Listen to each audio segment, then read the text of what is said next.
look, Texas Tech is officially the Big 12's most important team. They have opened up the possibility of the Big 12 being a multi-bid league in the playoff, and at the risk of committing one of the real cardinal sins that you can within the first month of the season, I'm putting Texas Tech a step above everybody else in the conference. I know that won't be received well in Ames, Iowa. I know that won't be received well in Fort Worth. I have seen enough. I'm ready to do it. Okay. So Texas Tech now flirting with the top 10 after the 34-10 win in Salt Lake. They deserve it. They're at number 12 in the AP poll.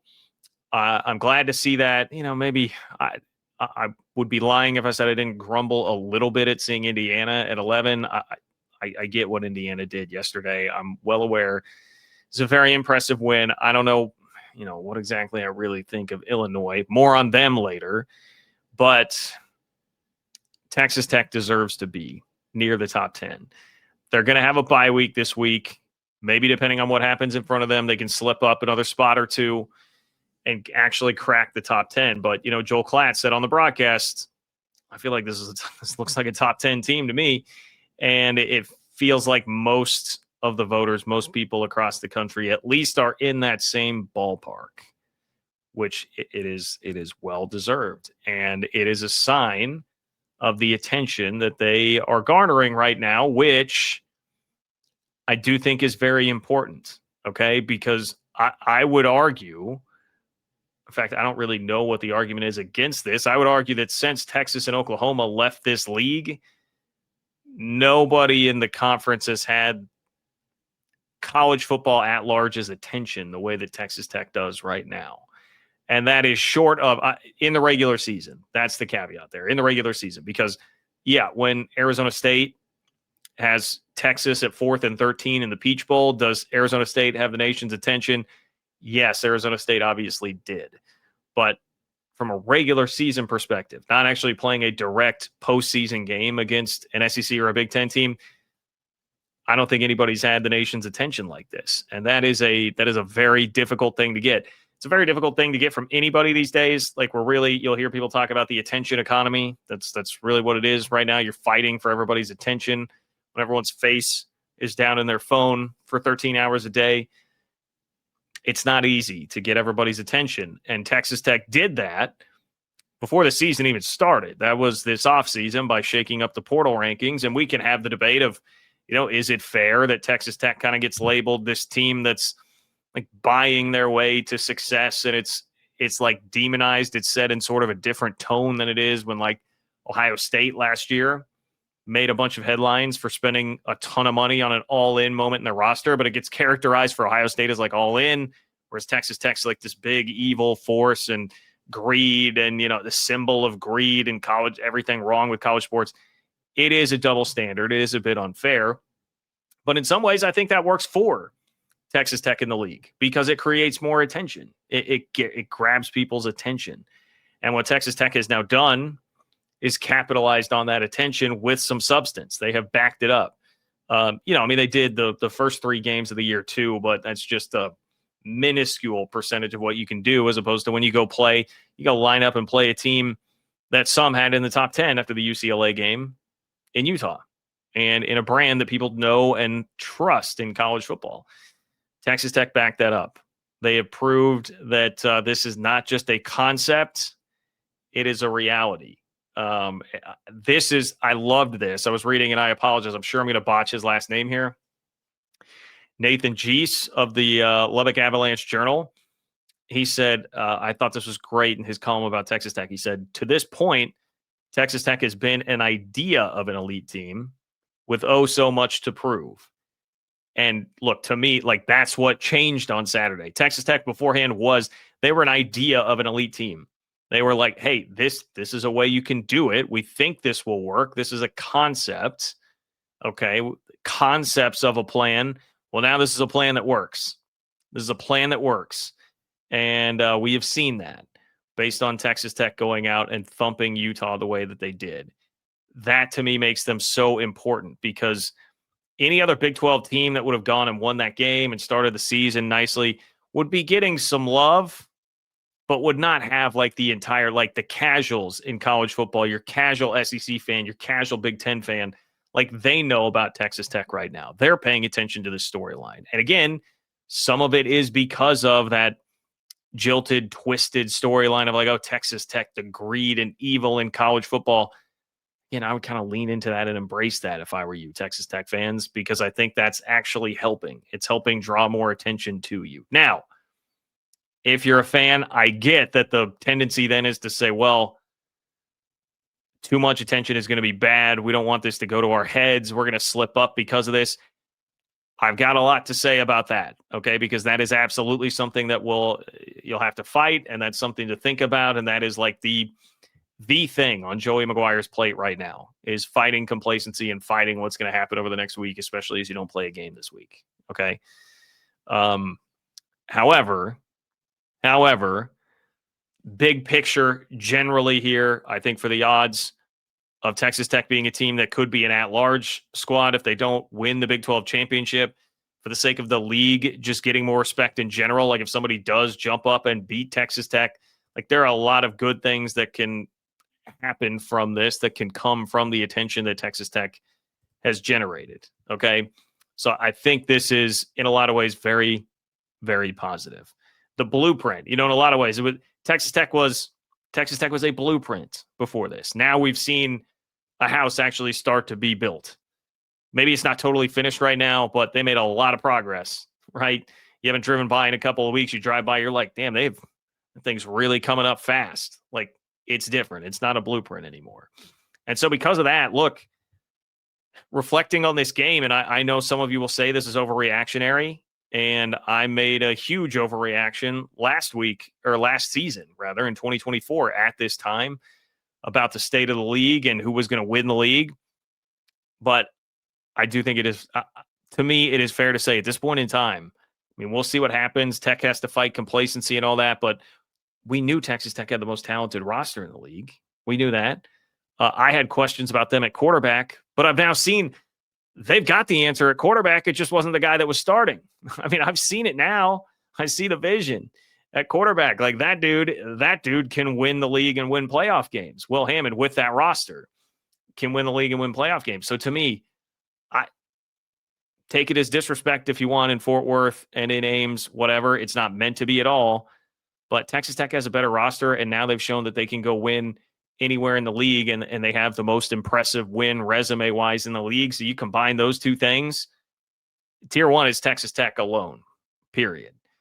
Until proven otherwise, Tier 1 in this league is Texas Tech. I would put Iowa State and TCU in Tier 2, and I would say that Tier 3 is like BYU, Kansas, Arizona State, and Utah. I mean, I will still keep Utah there with potential upward mobility into Tier 2. I mean, as impressive as Texas Tech was, don't let that completely, write off Utah's chances for the rest of the year. Like if Texas Tech really is, there is a chance that they really are like a legit bona fide top 10 team.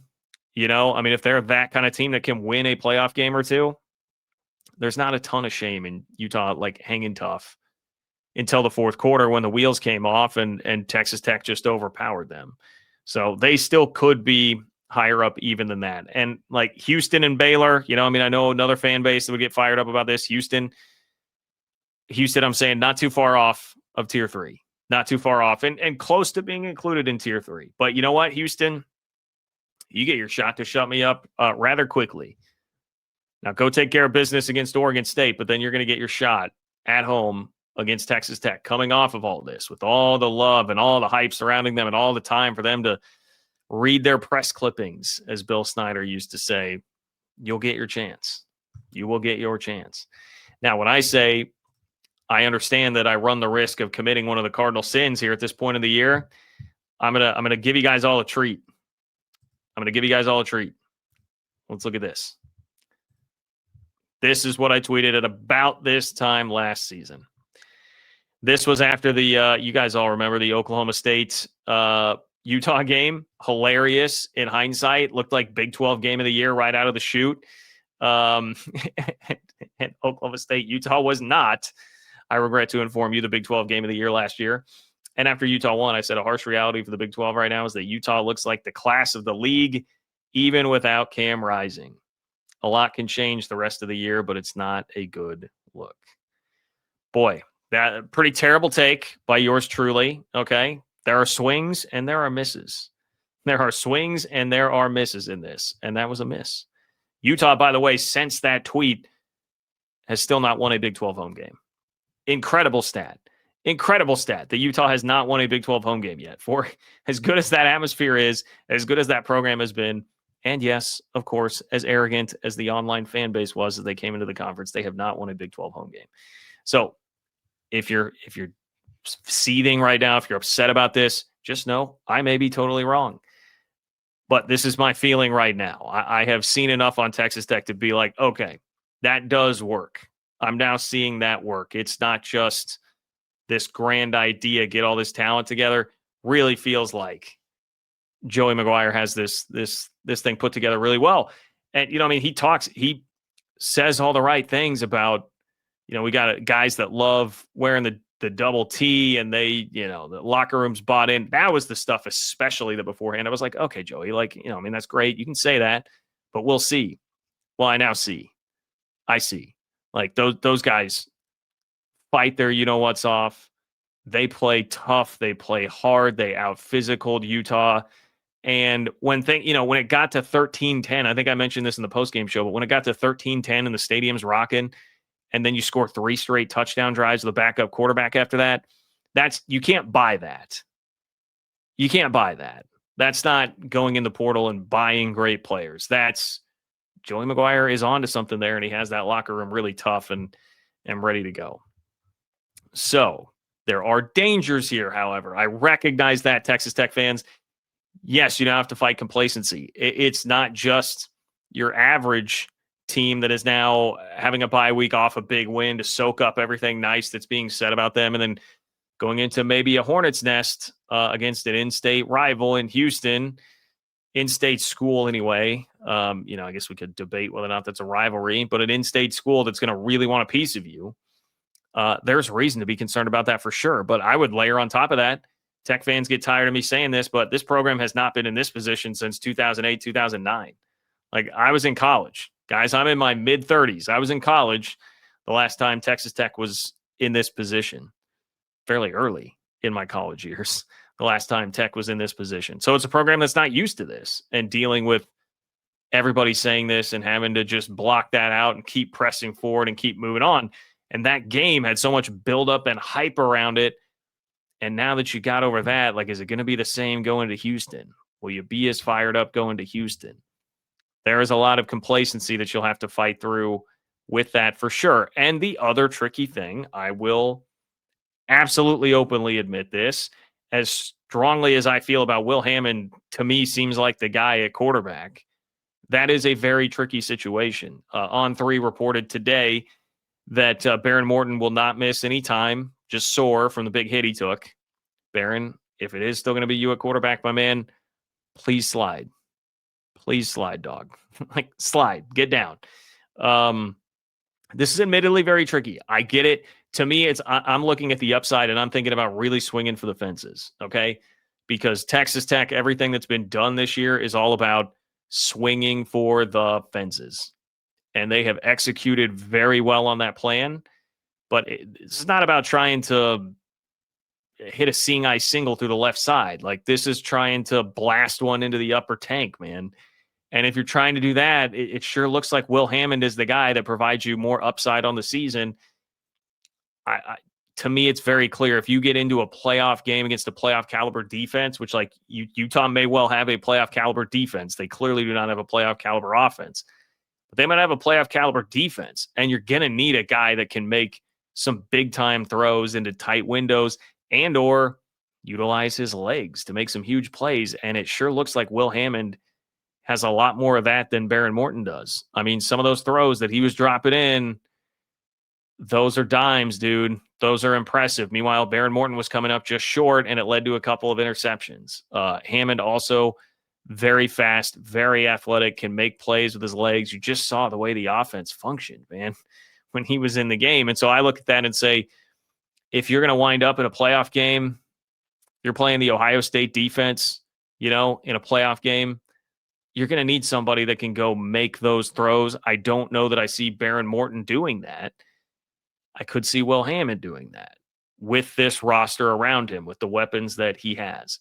Now, acknowledging that, there's absolutely, I'm sure, a lower floor here. Like Baron Morton has been around the program forever, older, veteran, unfazed, unflappable in a bunch of different environments, though part of this is that Will Hammond to me showed that he has a lot more of that than I think we would have anticipated before today, and he's closer to Baron Morton than we would have anticipated before yesterday anyway.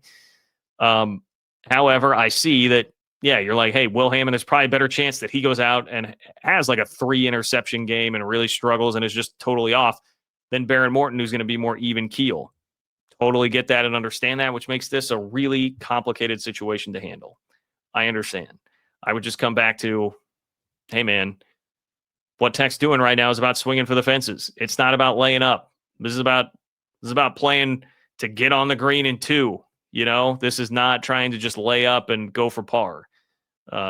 That's my thought. If that is the idea and the attitude of this program, which there seems to be, I'd be wanting to swing for the fences with Will Hammond.